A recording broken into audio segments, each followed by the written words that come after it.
Hello, frugal friends. Somebody suggested that I do a video on my budget with real numbers, and I was actually planning to do that already, so clearly it was meant to be, and so that's what we're doing today. Monthly budget with real numbers using our super cool frozen dry erase board that we got free from a neighbor who was moving and gave us some toys and things. It is critical to have a budget. You must know where your money is going. Nobody cares more about your money, well, than I do, but also than you do. You have to take care of your money. You really need to know where your money's going. If you're thinking, wow, I live paycheck to paycheck. I only live month to month. I can't save anything. I just don't know where it all goes. It's just, I got to get a hold of my money. Well, yeah, you do. You need to get a hold of your money.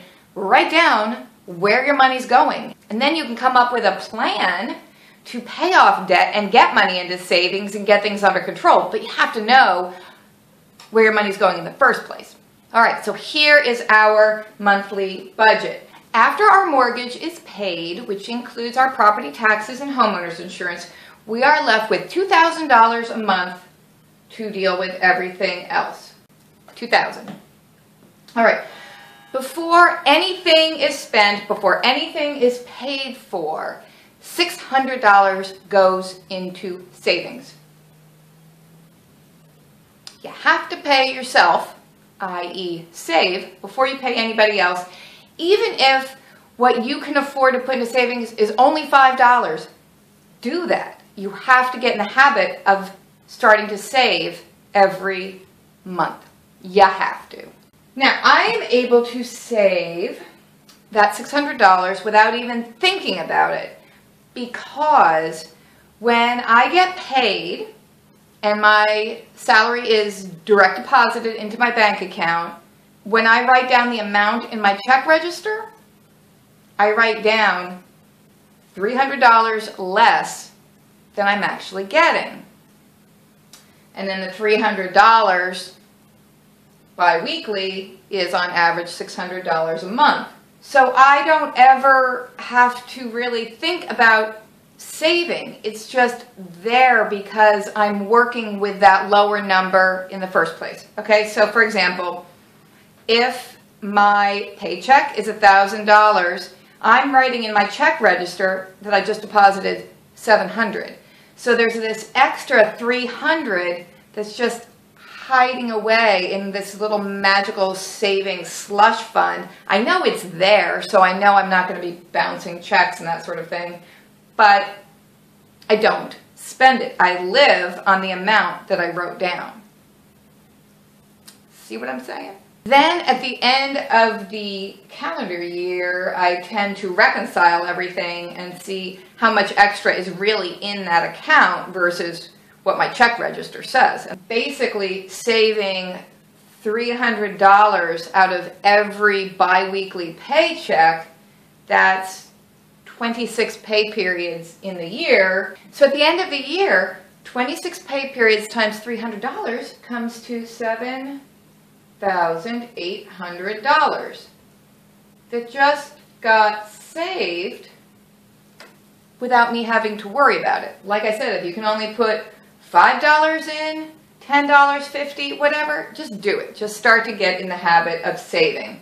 Before I get paid, and I'm doing all this, I have money deducted from my paycheck to go into my pension fund, and I have another chunk of money deducted to go into this deferred compensation fund, which is kind of like a 401k, but I'm a government employee, so it's not a 401k, it's a deferred comp plan.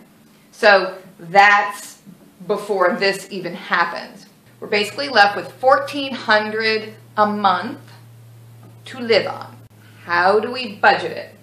We budget, on average, $200 to PSE&G. That is Public Service Electric and Gas. That's our gas and electricity provider. Sometimes in the summer it's less, sometimes in the winter it's more. But I basically send in $200 every month. So during the months that it's less, a credit builds up, so hopefully takes care of the months when it's more. I've sort of put myself on my own payment plan. All right, I pay $100 a month for the water and sewer, which I think sounds like a lot. And again, it's not always $100 a month. Some months it's less. It really should be a lot less. I find that rather outrageous. But in the summer, when we fill up the kiddies' play pool out there, which actually takes quite a bit of water, and when we're watering the garden and watering the lawn, which we do, we use more water in the summer. And then a lot of times when the water company bills us, they're just estimating what they think our usage is, and they're not coming out and reading the water meter. And actually, very recently, the water company called my husband and said, oh, we did come out and we read the water meter, and you have a $300 credit because you've overpaid, so don't send any money for a while. So I was pretty happy to hear that. But usually I send $100 a month for the water because I don't want at some point to get this big bill because I underpaid. And they actually bill me, I think, twice a year. But I put myself on a monthly pay plan. Now, our cell phone bill is about $100 a month. So that goes to Sprint. Auto insurance is a rather large expense in the state of New Jersey. We use Geico. And I pay my auto insurance twice a year because paying a big chunk every 6 months saves me money in the long term over doing a monthly payment.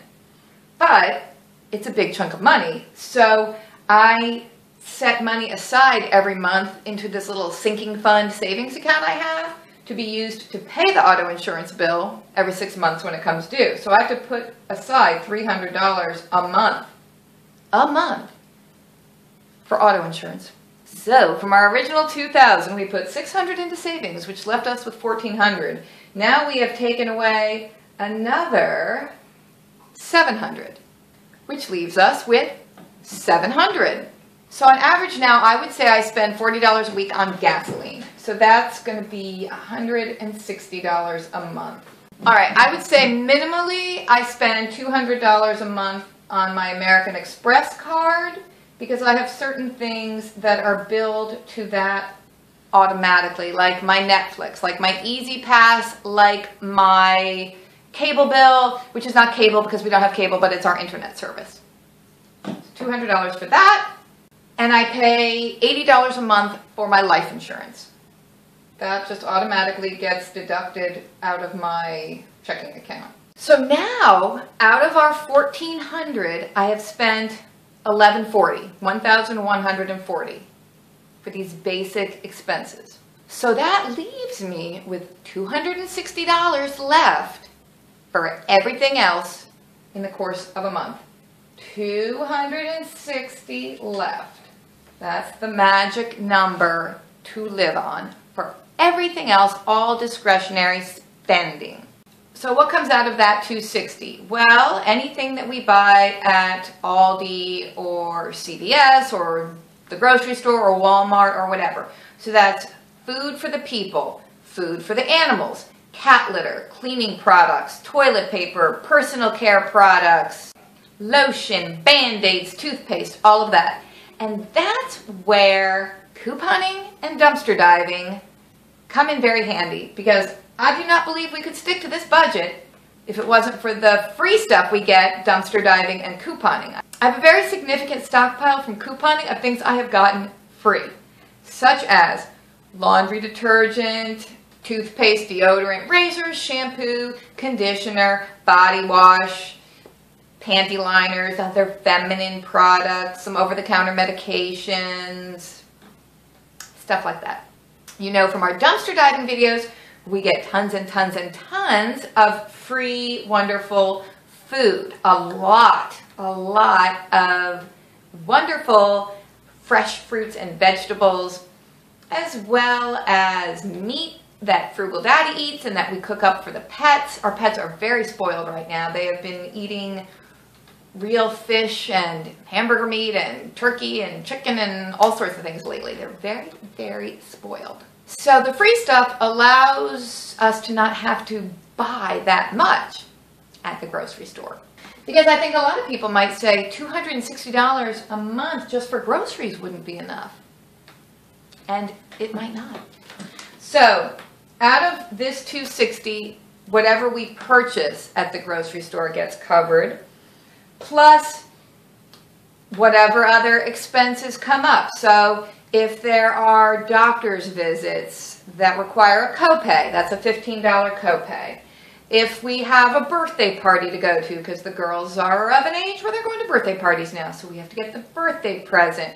If we want to go on any sort of outing, like to a museum or the zoo, you know, you can check out museum passes from your local library frequently. Perhaps check into that. We do that at our local library, but you still have to pay for the gas to get there and parking, so forth. If the kids have some activity that we're signing up for, like soccer or swim classes, that comes from somewhere. If our utility bill was really high one month in the winter because it was really cold, even though we keep the house between 50 and 55, and let's say I don't have enough credit build up, well, I might have to shoot some extra to the utility company. I have my older daughter in college who's spending her junior year abroad. Well, occasionally she likes to eat and travel and have some money, so sometimes I have to shoot some money into her account, which is directly linked to my account. And then dry cleaning. I was thinking about dry cleaning. I really don't use the dry cleaner, but I was thinking, now that it's April, should I get my winter coat dry cleaned? Because the other day, Frugal Daddy cooked fish. He cooked a lot of fish up for the cats, and the whole house smelled like fish. Really, really strong fishy odor, and my wool winter coat was in the kitchen, and my coat now really smells like fish, really significantly smells like fish. And I don't like to walk into a client's home to do a home visit and smell like fish when I'm walking in the door. I don't like to do that. So I was thinking, should I get that coat dry cleaned? And then I thought, damn it, no, I am not paying for dry cleaning. The weather is good. I'm going to hang the coat out on the clothesline and let the fresh spring breezes blow through it. And hopefully that will eventually take care of the fish smell. So there you go. There's our budget with real numbers. Any questions? Anyone? Anyone? Anyone? Bueller? Anyone? Anyone? I frequently run through my budget in my mind when I'm driving around if I'm just in the mood to run the numbers. And it always seems like there isn't enough money, like it's not going to work out. But it does. It always works out. It just always works out. If I had to dip into that $600 a month savings chunk, I could, but I really tend not to ever do that. Now, when I tally up at the end of the year and I have that chunk left, what do I do with it, you wonder? Well, historically, I have used that for things like private school tuition or summer camp or vacations. Now, I did another video on how I pay for private school, which is generally through my tax refund and through applying for financial aid.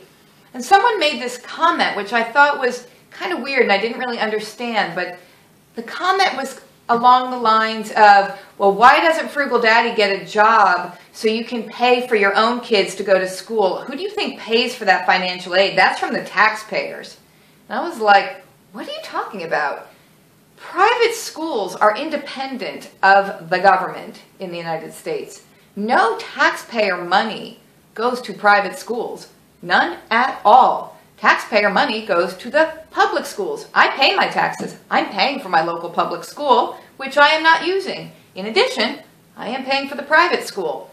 But most private schools have some level of financial aid available. They have their own endowments. They have their own money set aside to be financial aid for families who have been admitted to the school who need the financial aid. Do you understand? The financial aid does not come from the government. I am not applying to the government for money to send my twins to kindergarten. I am applying to the school itself out of its basket that it has of money designated for financial aid from its endowment. Where do private schools get their endowment from?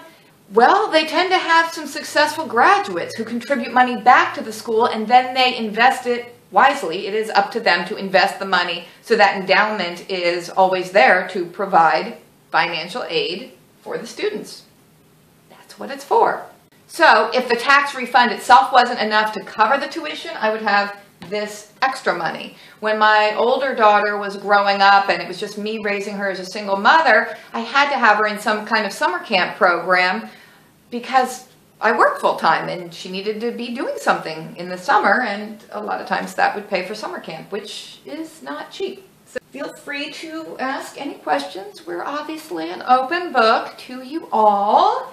And if this video was helpful or interesting or whatever, give us a thumbs up and share on social media and hit that subscribe button if you haven't yet. And feel free to visit our other videos, like my other how to create a budget video and my here's how I pay my bills video and my disappearing middle class video and my here's how I pay for private school video and hey, here's how we get free food from the dumpster. So there you go.